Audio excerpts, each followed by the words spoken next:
Welcome back to my channel. Today's presentation is about Creative Commons licenses. The presentation is a part of a playlist on open science. I hope you watched previous videos. Well, the aim of today's presentation is to understand what are the Creative Commons licenses and how to use them in your publications, whether you are producing a paper, a book, or even if you are producing some images or tables, data sets, catalogs, or an atlas, and you want to share this information while respecting or keeping the copyright for yourself.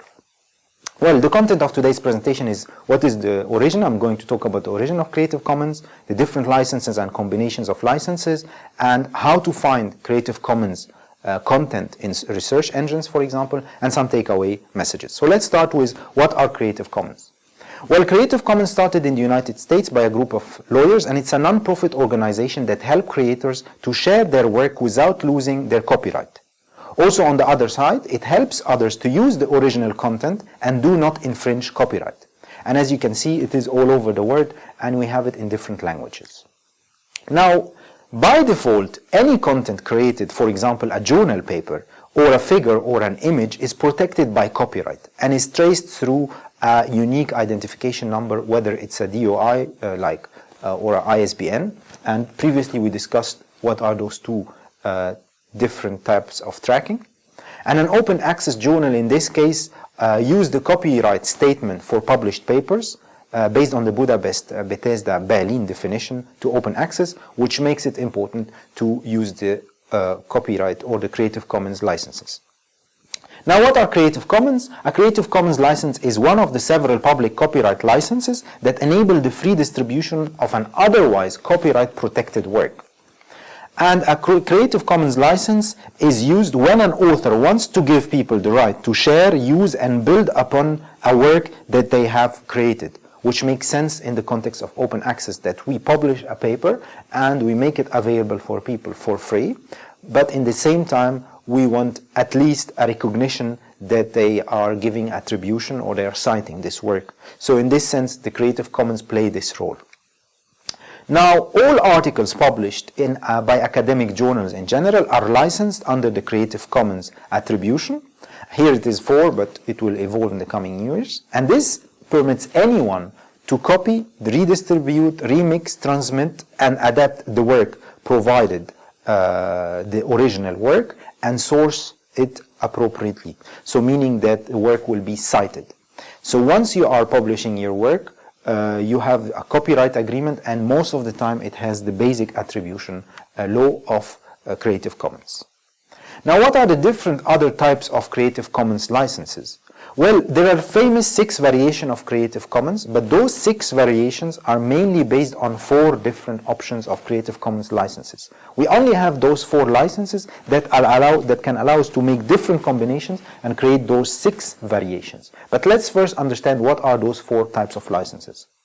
Well, the first license is the most simple, which is attribution, meaning citation, meaning that others can copy, distribute, or display your work if they credit your name. That's it. So they can do whatever they want with your paper or with your content, but they just need always to cite your work. This is the basic license type. Another license type, they can even in this case commercialize it, because I'm coming now to the following one, which is non-commercial. This is another type of license where others can only copy, distribute, or display your work, but for non-commercial purposes, meaning that somebody can host your publication or on their platform, for example, if you give the attribution right, but they wish, for example, to make money out of it and ask people for a subscription fee, for example, then if it's non-commercial, then they are not allowed to do it.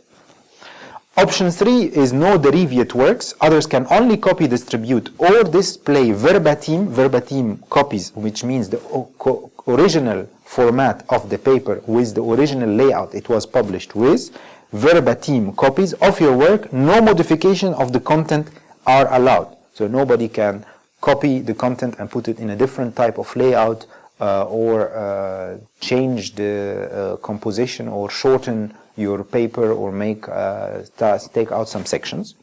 And then the 4th type of license is the share alike, which means that others can distribute only under a license identical to the one you have chosen for your work. And here this is more strict, because it means that You are not allowing for redistribution of your work. Now, those different types of licenses, depending on how you will have sign your contract for your content, they can vary, and based on this variation, you can create different combinations. And as you can see in this image, we are coming from the most stringent, all copyright reserved, meaning that nobody can share this content.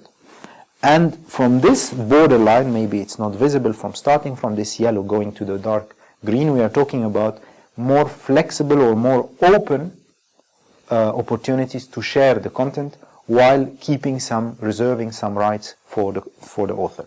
So the first and the easiest on the left side here is the most open access, which is just a sign of attribution. You can share, modify, commercialize. Option 2, you can share and modify only. And finally, option 3, the least, let's say, generous, is you can only share the content without any modification.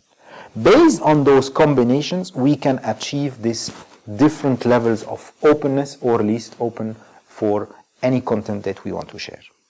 And as you can see in this graph here, and you can find always that the public domain, if you want to share something in the public domain, you can have your specific choices, and those combinations of different licenses, they will create different variations, and you can choose from them for your work.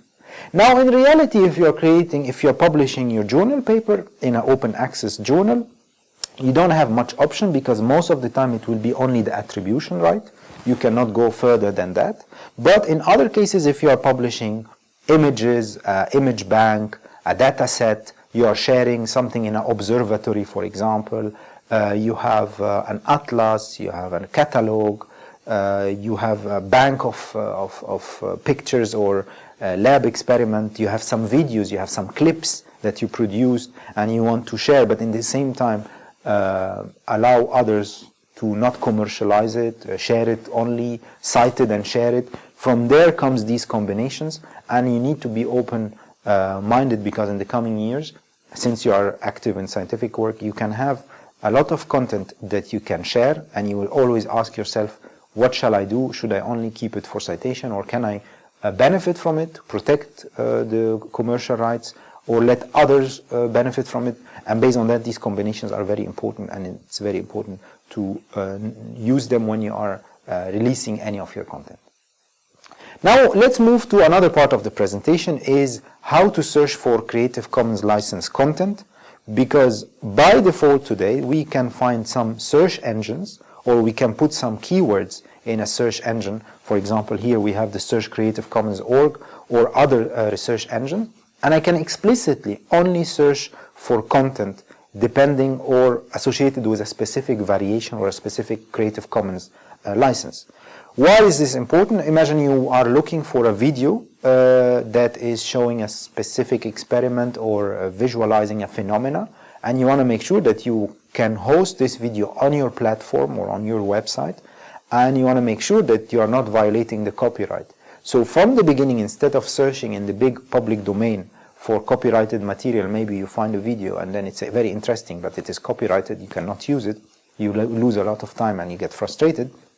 From the beginning, you can have some exclusion criteria, excluding anything that is fully copyrighted, and start only to fetch for content that has a Creative Commons license. And from there, depending on the Creative Commons protection level, you can decide whether it is useful for your work or not. So you can find the Creative Commons content with only Creative Commons licenses in these kind of search engines, and you can do a search and use the filters options in most of the research engines you are looking for.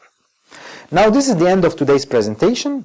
Some takeaway message to not forget what we were talking about. What are Creative Commons actually? Simply, it's a Creative Commons license is one of several public copyright licenses that enable the free distribution of an otherwise copyrighted work. In general, my advice to you is to use the Creative Commons licenses content according to the particular conditions set by the creator, and make sure that you are not violating any of these copyright licenses. All articles published in academia in general or in journals are by default licensed under the Creative Commons attribution. So all you need to do is to cite, and therefore you don't make money from making your paper accessible or an open access journal, but we just keep the credit for the authors to respect the intellectual property rights. And for sure, you have to check your institution's open access policy if they recommend any preferred license, and sometimes you can find some options in your depository of your university when you are sharing any of your content. You will need to know what are these different four types of licenses and how you can have different variations for your content. Well, this is the end of today's presentation. I hope it was useful. I hope that you watch following videos in the series on open science. Don't hesitate to share the content, comment on the content, interact, ask questions. If there's any missing information, please compliment it. I'm always interested in your comments. And by that, I end up today's presentation on Creative Commons licenses. Thank you very much.